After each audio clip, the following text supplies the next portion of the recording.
मेलेरिगामी जीवन में किसी भी लक्ष्य को बहुत ही स्वाभाविक रूप से प्राप्त करने का एक प्राचीन विज्ञान है। यहां तक कि बुद्धिमान और मेहनती लोग भी इस बुनियादी तकनीक के बिना अपने लक्ष्य से चूकते रहते हैं। यह तकनीक कुछ संस्कृतियों में बहुत स्वाभाविक और अनिवार्य है और इसे बिना नाम दिए पीढ़ी दर पीढ़ी स्थानांतरित किया जा रहा है। इस विधि से जिन्होंने सफलता पाई, पूरी दुनिया में उनकी जो लिस्ट है उसमें संसार के सभी महान लोगों का नाम आता है। हमारे देश के सद्गुरु ओशो का नाम भी उस लिस्ट में आता है और इस बात का खुलासा उनकी एक किताब में भी मिलता है। जब उनसे किसी ने मेलेरिगामी विधि के बारे में पूछा तो उन्होंने क्या कहा, इसका जिक्र उनकी किताब में है।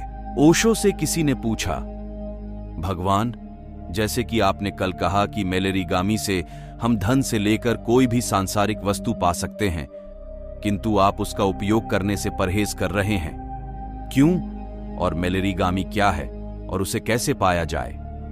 यह प्रश्न सुनकर ओशो कहते हैं, ये प्रश्न देखते हो, एक और से तुम ये कहते हो मैं मेलेरिगामी का परहेज कर रहा हूं और फिर भी पूछते हो कि वो क्या है और उसे कैसे पाया जाए। पहली बात तो यह कि मैंने मेलेरिगामी का परहेज नहीं किया, मैं सिर्फ तुम्हें बताना चाहता था कि उसमें क्या गड़बड़ हो सकती है। मेलेरिगामी एक प्राचीन विद्या है जो वैज्ञानिक है। इसे तुम किसी भी गुरु से सीख लोगे, पुस्तक के रूप में भी ढूंढ लोगे और उसके द्वारा वो सब कुछ पा भी लोगे जो तुम पाना चाहते हो।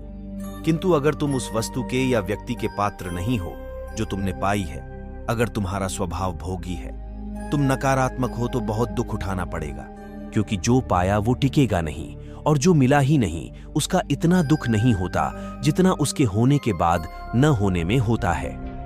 और ये विद्या ऐसी है कि अगर एक बार नहीं सीखोगे तो जिंदगी भर चूकते ही रहोगे। तुमने देखा होगा, तुमसे कम होशियार, कम ताकतवर लोग भी आगे निकल जाते हैं क्योंकि उन्हें कहीं से किसी रूप में ये विद्या सीखी है। यही विद्या से मैंने पूरे संसार की गरीबी मिटाने का आह्वान किया था, किंतु हमारे तथाकथित नेताओं को ये मंजूर न था।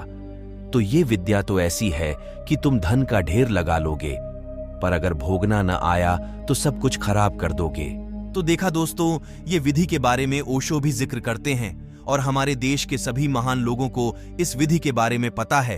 अगर आप भी जानना चाहते हैं ये विधि कैसे काम करती है और उसका क्या तरीका है, तो कमेंट करें, मैं इसके ऊपर एक वीडियो बनाऊंगा आपके लिए। धन्यवाद दोस्तों।